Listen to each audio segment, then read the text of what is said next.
अस्सलाम वालेकुम दोस्तों, मेरे चैनल कहानी नुक्कड़ की में आप सभी का स्वागत है। दोस्तों, अगर आपको मेरी कहानी अच्छी लगे तो लाइक करें, शेयर करें और चैनल को सब्सक्राइब करना बिल्कुल भी न भूलें। किसी गांव में एक नौजवान रहता था। पूरी दुनिया में उसका एक बूढ़ी दादी के अलावा और कोई नहीं था। मगर नौजवान में एक बहुत बुरी आदत थी कि वो बजाय मेहनत मजदूरी करने के चोरी करके अपनी जिंदगी बसर करता था। उसकी दादी उसे हमेशा समझाती और नसीहतें करती कि चोरी का पेशा छोड़ दो और बेटा नेकी का रास्ता इख्तियार करो, मेहनत मजदूरी करके जिंदगी गुजारो।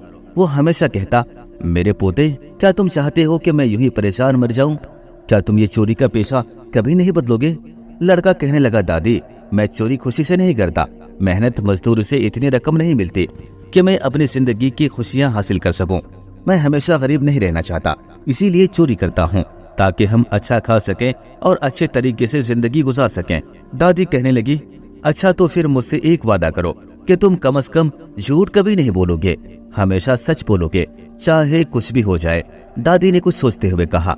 दादी की ये बात सुनकर नौजवान कुछ हैरान तो जरूर हुआ, मगर फिर कहने लगा, बहुत अच्छा दादी, मैं वादा करता हूँ कि कभी भी किसी हाल में किसी से झूठ नहीं बोलूंगा, हमेशा सच बोलूंगा। ये वादा करके नौजवान ने समझा कि अब उसकी जान सस्ते में छूट गई है और दादी की ज्यादा बातें सुनने से बच गया हूँ। उसे ये वादा मामूली और आसान लगा कि भला ये भी कोई बात है, सिर्फ सच ही तो बोलना है, बोल लेंगे, इससे क्या फर्क पड़ जाएगा। उस मुल्क पर एक राजा हुकूमत करता था। वो बहुत अमीर और ताकतवर था। वो हर वक्त अपनी रियाया के भलाई के बारे में सोचता रहता, मगर कुछ अरसे से वो महसूस कर रहा था कि उसका वजीर उससे रियासत की हालात छुपा रहा है और उससे सच नहीं बोल रहा। ये राजा मुल्क के सच्चे हालात जानना चाहता था। इसीलिए एक रात उसने फैसला किया कि मुझे भेष बदलकर लोगों का हाल मालूम करना चाहिए। इसीलिए एक रात वो फटे पुराने कपड़े पहनकर एक भिखारी के भेष में महल से बाहर निकला। उसका इरादा था कि वो छुपकर अपनी रियाया का हाल जानेगा। वो भिखारी के भेष में चला जा रहा था कि उसका सामना एक गली में उसी नौजवान चोर से हो गया, जो दबे पांव एक तरफ जा रहा था। तुम कौन हो और कहाँ जा रहे हो? बादशाह ने उससे पूछा। नौजवान ने उसे भिखारी समझा और झूठ बोलकर जान छुड़ाने की कोशिश की, मगर फिर उसी वक्त उसे अपने दादी से किया हुआ वादा याद आ गया कि कभी किसी से झूठ नहीं बोलना, किसी भी सूरत में। इसीलिए नौजवान कहने लगा कि मैं एक चोर हूँ और राजा के महल में चोरी करने जा रहा हूँ। मैंने सुना है कि वहाँ बहुत सारा माला दौलत है, बहुत से हीरे जवाहरात हैं। नौजवान की बात सुनकर राजा तो पहले बहुत हैरान हुआ, फिर हंसते हुए कहने लगा, क्या तुम जानते हो कि महल में सिपाहियों का कड़ा पहरा रहता है? तुम तो फौरन पकड़े जाओगे, फिर सजा भी मिलेगी। मैं जानता हूँ, लड़का बोला, मगर कोई न कोई तरीका तो निकाल ही लूंगा महल के अंदर घुसने का। नौजवान ने बड़ी मक्कारी से जवाब दिया, अगर ये बात है तो फिर मेरे साथ आओ।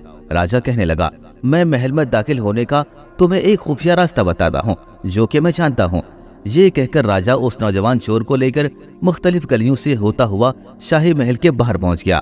जहाँ महल की दीवार में एक छोटा सा दरवाजा बना हुआ था। उस दरवाजे पर दो मुहाफिज पहरा दे रहे थे।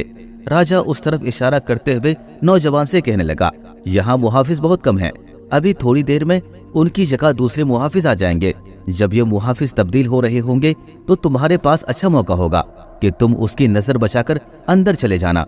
सामने ही राजा का कमरा है, वहाँ तख्त के नीचे तुम्हें एक छोटे से सुनहरे डिब्बे में राजा का खजाना मिल जाएगा। ये बात सुनकर नौजवान ने हैरत से राजा की तरफ देखा और पूछने लगा, तुम्हें भला ये सब कैसे मालूम है? राजा जो भिखारी के भेष में था कहने लगा, तुम अपना काम करो, हमें सब कुछ मालूम है। ये कहकर वो एक तरफ चल पड़ा। नौजवान एक माहिर चोर था, इसीलिए उसे महल के अंदर जाने में कोई भी दिक्कत न हुई। जल्द ही उसको शाही कमरा भी मिल गया और वहाँ तख्त के नीचे उसे सुनहरी डिब्बा भी नजर आ गया। जब उसने डिब्बा खोला तो उसके अंदर चमकते हुए 3 बड़े बड़े हीरे थे। ऐसे हीरे उसने अपनी जिंदगी में पहले कभी नहीं देखा था। एक एक हीरा इतना कीमती था कि वो उसे बेचकर अपनी सारी उम्र घर बैठकर खा सकता था। उसने खुशी खुशी वो तीनों हीरे अपने जेब में डाल लिए। खुशी के मारे उसके पांव जमीन पर नहीं टिक रहे थे। उसने सोचा कि अब मैं बहुत ज्यादा अमीर हो जाऊंगा। जब वो पलटने लगा तो अचानक उसके दिल में एक ख्याल आया कि क्या वाकई मुझे इन तीनों हीरों की जरूरत है? उसके दिल ने जवाब दिया, ये हीरे बहुत कीमती हैं, सिर्फ 2 को बेचकर ही इतनी दौलत मिल जाएगी जो सारी उम्र के लिए काफी होगी। इसीलिए ज्यादा लालच अच्छा नहीं, एक हीरा मुझे यहाँ छोड़ देना चाहिए। नौजवान ने अपने दिल में सोचा और एक हीरा उसी सुनहरी डिब्बी में रख दिया।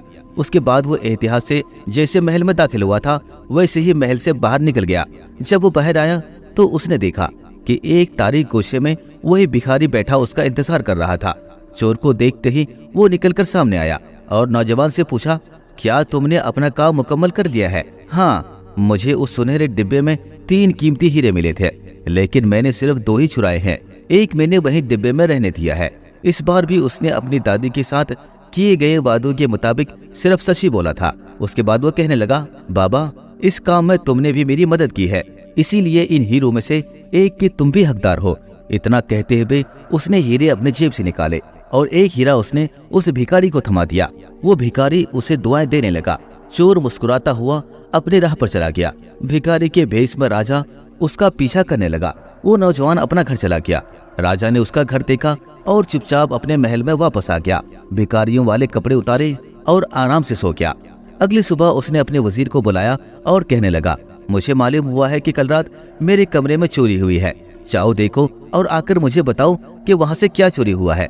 वजीर भागता हुआ राजा के कमरे में गया और उसने तख्त के नीचे से वो सुनहरी डिब्बा निकाल कर खोला तो उसे वहाँ सिर्फ एक ही हीरा नजर आया। उसे देखकर वजीर बहुत हैरान हुआ और सोचने लगा कि कितना अजीब और बेवकूफ चोर था जो तीनों हीरों को ले जाने की बजाय सिर्फ 2 ले गया है और एक तो यही छोड़ कर रख गया है।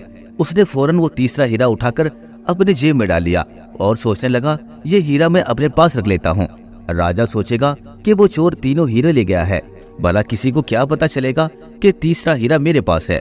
वजीर ने वो डिब्बा ले जाकर राजा के सामने रख दिया और कहने लगा, हुजूर, सारा खजाना चोरी हो गया है। आपकी बात सच निकले, चोर तीनों हीरे ले उड़ा। राजा ने एक नजर डिब्बे की तरफ देखा और वजीर को नौजवान चोर के घर का पता देकर उससे कहने लगा कि उस नौजवान को फौरन गिरफ्तार करके दरबार में पेश करो। सिपाही दौड़े और नौजवान चोर को लाकर राजा के सामने पेश कर दिया। दरबार में सारे दरबारी मौजूद ये कार्रवाई देख रहे थे। क्या तुमने राजा के कमरे से 3 हीरे चुराए हैं? वजीर ने उस नौजवान चोर से पूछा।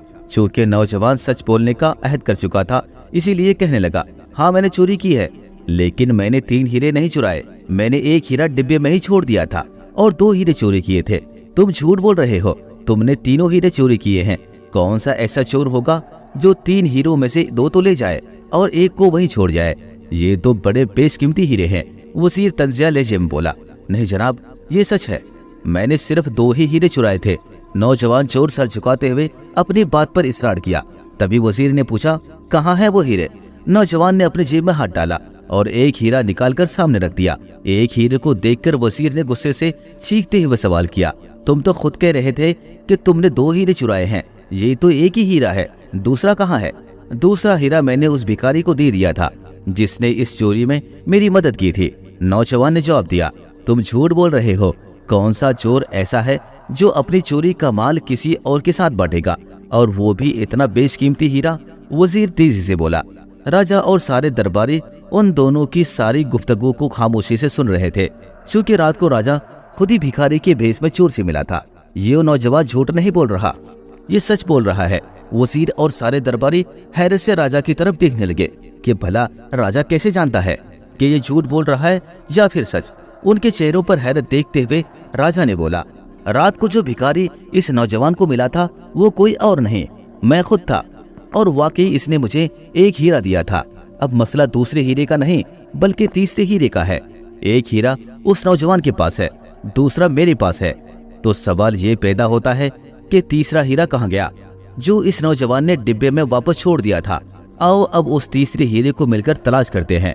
ये कहते हुए राजा ने सिपाहियों को हुक्म दिया कि वो वजीर की तलाशी ले।